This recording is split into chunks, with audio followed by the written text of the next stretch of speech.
Oh, dai.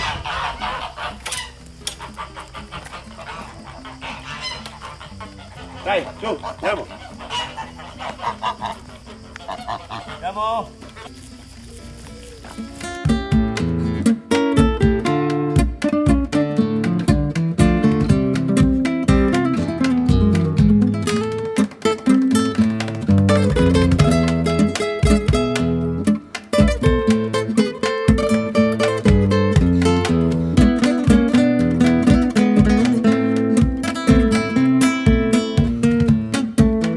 Ciao ragazzi, oggi voglio raccontarvi la storia di Maurizio Antoniazzi, un amico che ho conosciuto 13 anni fa quando fondò la Verbena, un'associazione con obiettivi naturalistici che prende nome proprio da un'erba che si trova qui sulle sponde dell'Adige, nella zona di Legnago e non solo ovviamente.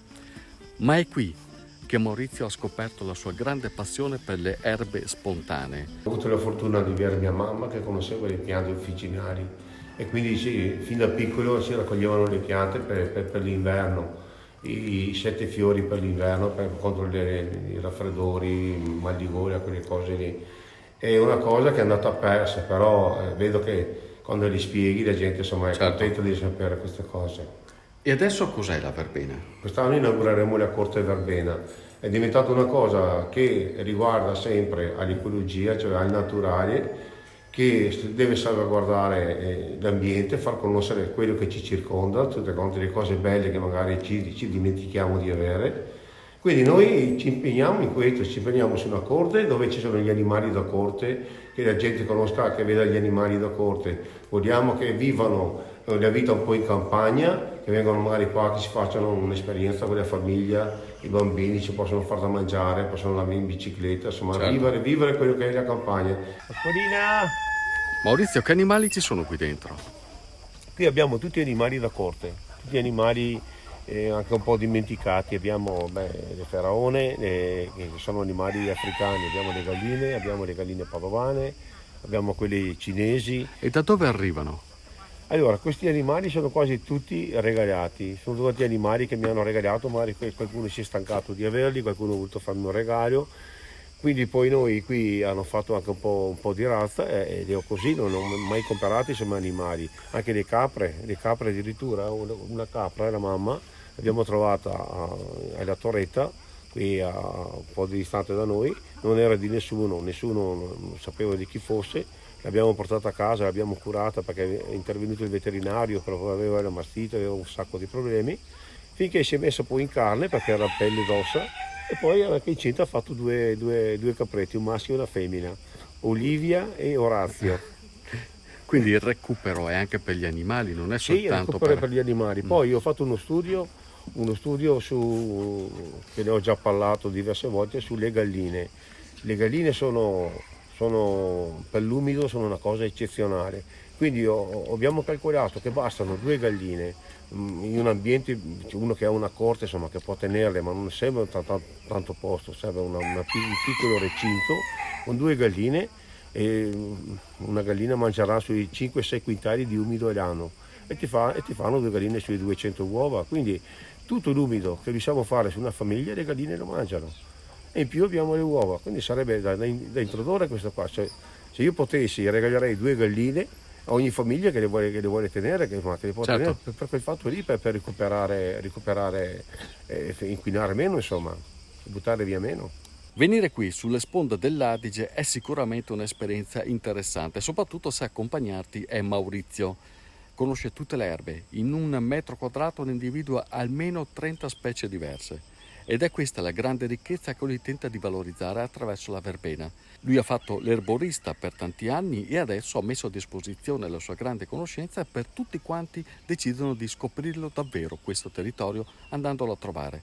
E tutto gratuitamente, perché grazie a delle convenzioni con i comuni di Legnago, di Cerre e di Albaredo, lui gestisce le sponde, gestisce l'associazione e favorisce l'afflusso di persone gratuitamente per venire a conoscenza con un mondo che forse non del tutto è perduto, anche grazie a lui. Cos'è questo posto, Maurizio? Questo sono gli orti di San Francesco, dove praticamente abbiamo fatto 20 orti per le persone appassionate o pensionati che non sanno come passare il tempo. Noi gli abbiamo dedicato un pezzo di terra, quindi loro vengono qua, se la coltivano, noi gli diamo tutti i mezzi per starci dietro e tutto. Poi è tutto gratuitamente? Tutto gratuitamente, tutto gratuitamente. Anche gli ortaggi che raccolgono? Gli ortaggi che raccolgono sono suoi, sono frutto del loro lavoro e quindi quello non si tocca. Noi cerchiamo di mettere a disposizione la fresa, gli attrezzi, l'acqua, tutto quanto perché abbiano la vita un po' più facile, insomma, e che si appassionano naturalmente della terra e della natura. Abbiamo anche le api, quindi le api fanno un grandissimo lavoro negli orti perché se abbiamo tutta questa Certo. produzione merito le api. E poi fiori dappertutto, abbiamo Certo. fiori dappertutto. Ma il miele è una produzione vostra, interna? Il miele è una produzione nostra, è un'altra cosa mia che quando ho capito che le api esistono solo merito agli apicoltori, se no sarebbero estinte, ho detto devo fare qualcosa per le api. Quindi ho iniziato con 2 o 3 casette, adesso ne abbiamo addirittura 30. Ho iniziato con queste api, cioè io non sono un esperto di un apicoltore esperto, praticamente sono contento di essere riuscito a curare le api, a fare i trattamenti e a farmi il miele, che sarebbe il premio finale. Ho fatto un gruppo di persone appassionate, che loro adesso siamo in 4, che noi della verbena ci mettiamo tutto il materiale, ci mettiamo tutto quello che serve, il posto.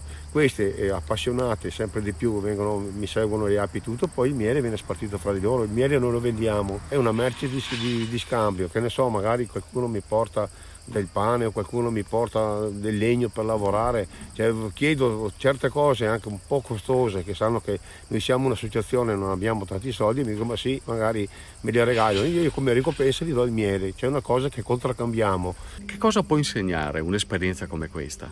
Io questa associazione l'ho vista nascere, 13 anni fa eravamo qui alla sua inaugurazione e sono rimasto subito, immediatamente colpito dal fatto che in un ambiente dove l'agricoltura professionale è eccezionale c'era però spazio per questo modo di intendere il recupero degli animali, la rivalutazione delle erbe spontanee, l'approccio verso figure che stavano tramontando e che però avevano dei saperi dentro di sé incredibili.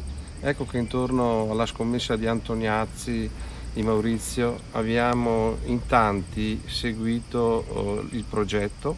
Una cosa che non dico mi sorprende, ma mi fa piacere notare è come alcuni insegnamenti, alcuni dogmi contadini che Maurizio ripropone, quindi del recupero, di non buttare via niente, eccetera, abbiano una nuova attualità.